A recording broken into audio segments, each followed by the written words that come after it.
Welcome Thomas Thrower to the stage. There he is. He's a PhD student at the Roslin Institute and will be talking to us about what immortalized cell lines for pre-adipocytes and what you can do with them. Ooh, here we go. Hello, everyone. I'm really grateful to be here. I'm really grateful for the opportunity, and I've had a lot of fun listening to all these talks. So without further ado, well, a little bit of alliteration. We're interested in cells, scaling, serum, and semblance. This talk's going to be about cells, specifically primary cells and thinking about fat. So what makes a desirable cell line for cultured meat? Well, we'd want it to have a fast growth rate. We'd want it to have a high differentiation potential, ideally 100%. We'd want it to be consistent over time and at appropriate livestock species, characterized, and because we're in Europe, non-GMO. So the first problem when you're dealing with primary cells, or at least when I'm dealing with primary cells, is that there is differences between animals. Ooh. So these are 3 different animals, and for your mind's eye, if you don't do adipocyte work, consider this to be very promising. And even between clones of animals, you have differences. So before you even start, you have to find good stuff, but you have to find a good animal, and if you're looking to clone, you need to find a good clone. However, primary cells are, they lose differentiation capacity because they go towards senescence. After 2 months of culture, this was the difference in the adipogenic capacity of our primary MSCs. These were differentiated for 11 days, and this is at month 1 and month 3. So in other words, even after screening for the perfect cells, they're rapidly lost, and it can be quite frustrating. So we want to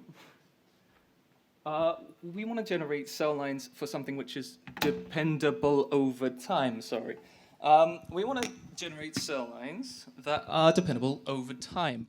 There are several cell lines reported in human and mouse, which are spontaneously immortalized, and the most famous of which is the mouse 3T3L1s. This is a foundational line for adipocyte research, but is less good for the general consumption. There's a lack of porcine lines that at least I'm aware of. This is a spontaneously immortalized line, a PSPA, but it's quite zoomed in and it could do with a bit more lipid accumulation.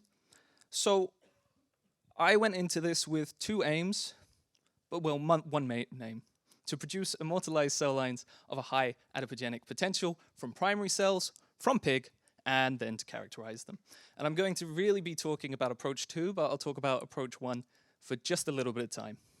So we had an approach where we're going to make them edited with telomerase and BMI1, which is similar to CDK4, on cells of high adipogenic potential.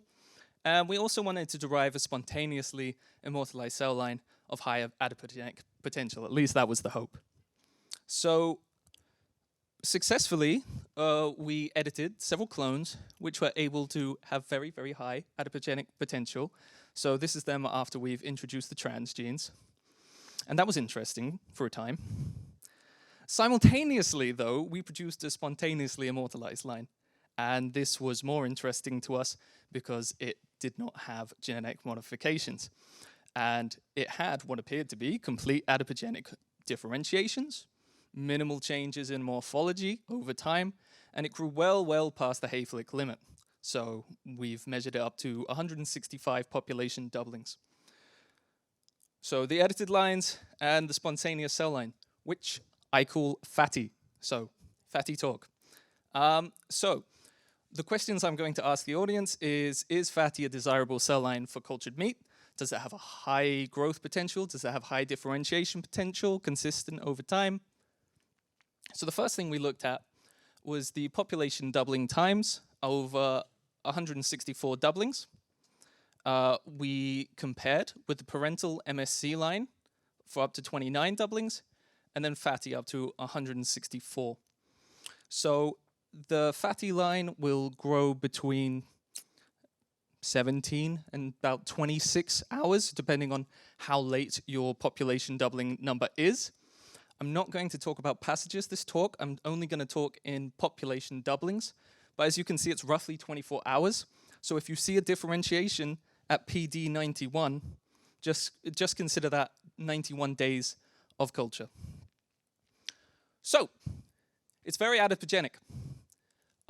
We measured the percentage of cells which accumulated lipids, so the nuclei associated with lipids, and we found that fatty really accumulates a lot more lipids than the parental population and reverses this trend of losing its adipogenic potential over time.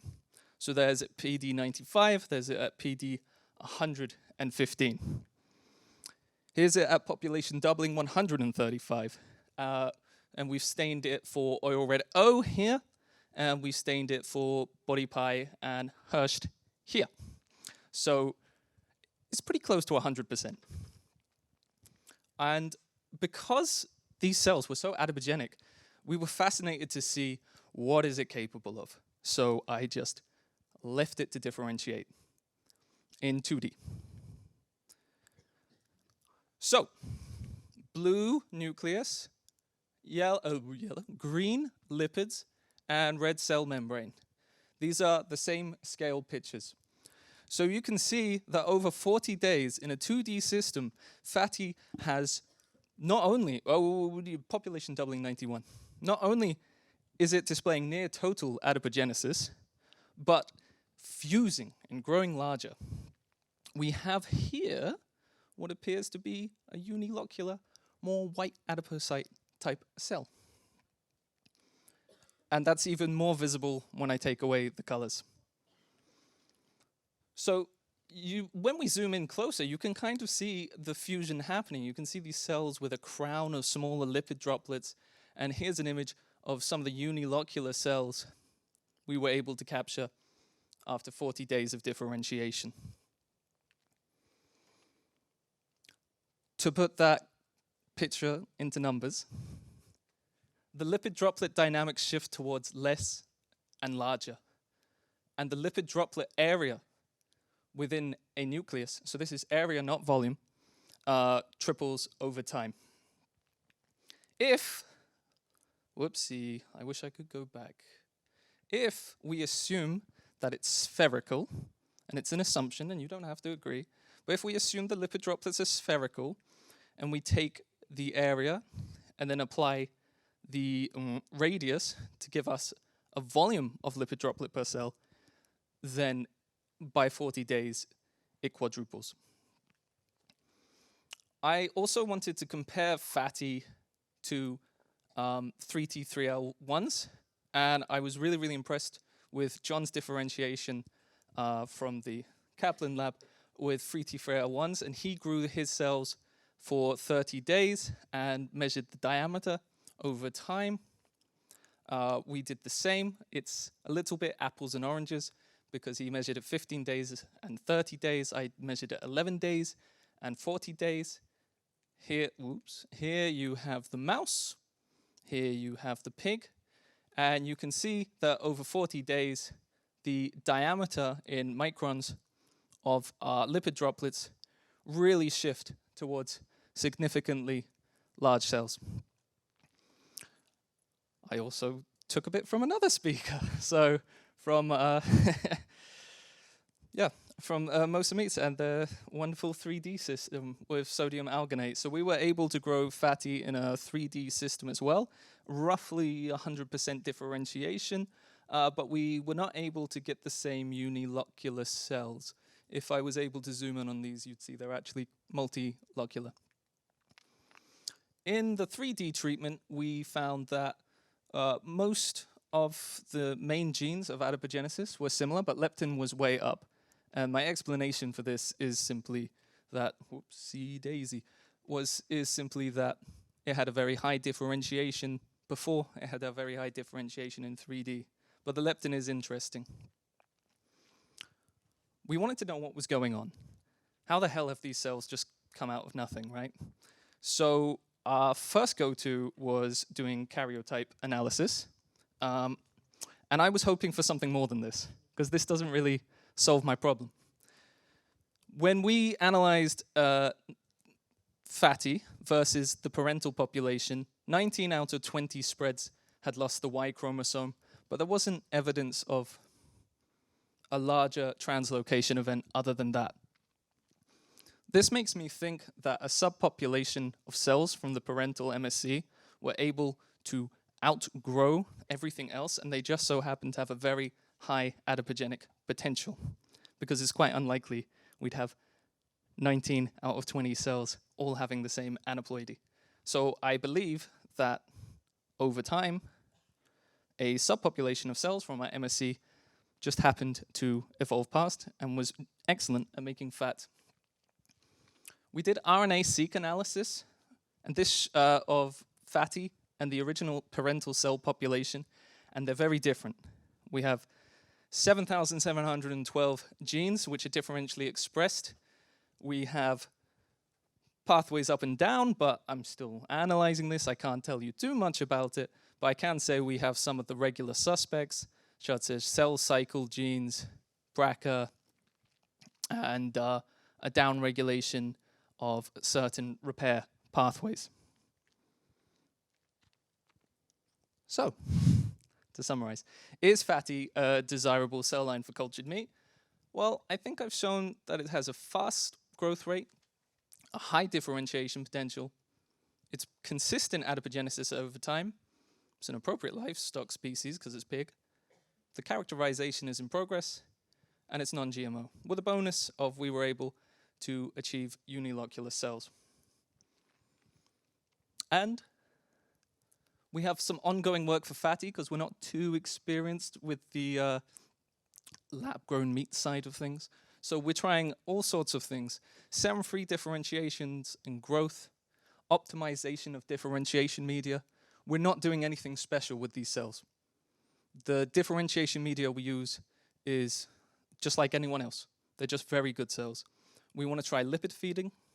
We want to try reproducing a fatty-like line from other sources. We want to see if we can do suspension growth and scale up. More 3D cultures and the X factor. But for now, I'll finish up.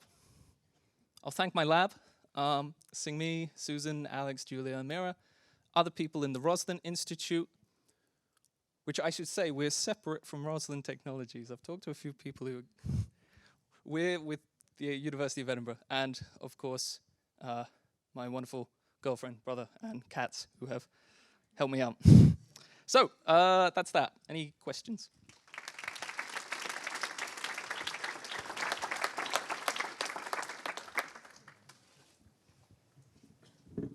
All right. We can start here with Stephanie. Thank you. This is a really crazy question, but it just popped in my head when I saw that you lost the Y chromosome. Sure.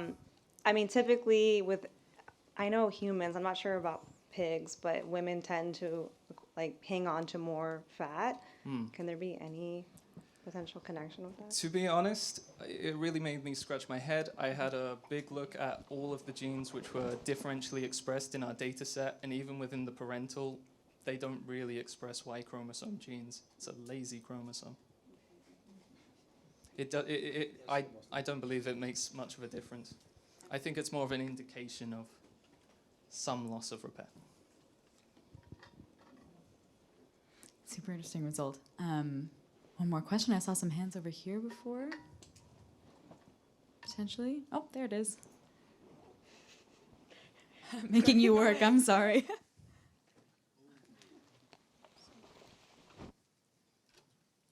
Hey, hi. My question was, as an industry, where do we draw the line for defining non-GMO with spontaneous differentiation, in this case, for example, fatty? Oh, you have to talk to Dr. Stout. There he is. I'm not sure. Do you have an idea? You were saying about GMOs. We haven't added anything into this, so although you expect there to be differences in the RNA, there's no genetic changes we've made to it by hand. So I'm not sure. So the line is non-human, is non-GMO. Spontaneous. The line is if you can have, so within the data I've shown you, if we assumed I didn't have this earlier, I have something a little bit theatrical, trust me. If we assume, only from what I've shown you, that we took a vial from PD74 of 500K cells frozen, and we grew them up to PD165 with a 76% differentiation capacity, assuming the weight of an adipocyte is 1 nanogram, you can make a lot of adipocytes. So that's the line. Okay. Fatty. That's the line. Okay. That's a perfect note for us to end on, I think. Thank you so much, Thomas. Please give a hand to Thomas and the whole FAT session.